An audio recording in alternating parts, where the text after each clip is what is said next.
টেকনাফে coast গার্ডের আলাদা অভিযানে অস্ত্রগুলি ও ইয়াবা উদ্ধার করা হয়েছে, তবে কাউকে আটক করা যায়নি। দুপুরে কোস্ট গার্ডের মিডিয়া কর্মকর্তা জানান, দমদমিয়া 14 নম্বর ব্রিজ সংলগ্ন পাহাড়ে একটি ডাকাত দল অবস্থান করছে। এমন তথ্যের ভিত্তিতে ভোরে সেখানে অভিযান চালায়।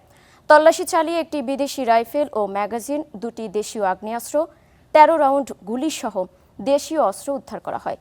তার আগে মঙ্গলবার রাতে সাবরাং এলাকায় একটি বসত বাড়িতে তল্লাশি চালিয়ে 5,000 পিস ইয়াবা জব্দ করা হয়।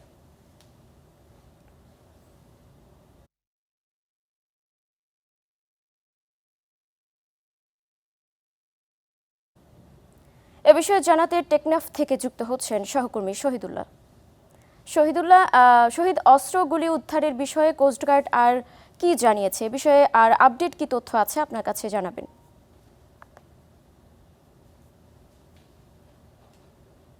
মুক্তার টেকনাফে যে সীমান্ত এলাকা হিসেবে বিভিন্ন অপরাধ কর্মকাণ্ড ঘটনা ঘটে আসছে, যার কারণে কোস্টগার্ড এবং বিভিন্ন যারা প্রশাসনের দায়িত্বে রয়েছেন তারা বিভিন্ন সময় অভিযান পরিচালনা করা হচ্ছে। যে গত একটা বিষয় জানিয়ে রাখি যে গত 2 আগস্টের সময় 14 নম্বর যে ব্রিজটি রয়েছে সেই ব্রিজ এলাকাতে দিন দুপুরে ডাকাতি করে প্রায় 57 লক্ষ টাকা বিকাশের ডাকাতির ঘটনা ঘটেছিল।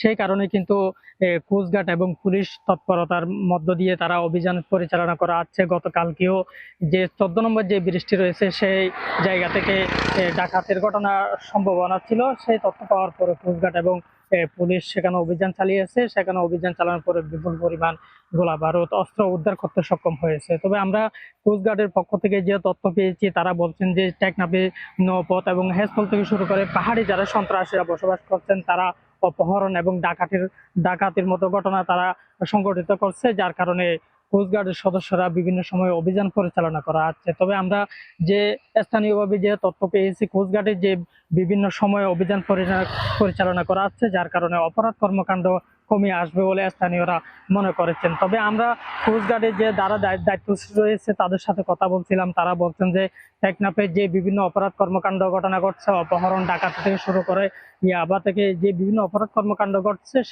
সে অভিযানের মধ্য দিয়ে তারা সেটি কমিয়ে আনবেন এবং সীমান্ত নিরাপত্তার জন্য তারা সবসময় কাজ করে যাবেন এবং তাদের অভিযান অব্যাহত রাখবে। তবে যে 57 লক্ষ টাকা ডাকাতির ঘটনা ঘটেছে সেই টাকা কিন্তু এখনো পর্যন্ত উদ্ধার করতে পারেনি, তবে কয়েকজন শনাক্ত করতে পেরেছিলেন।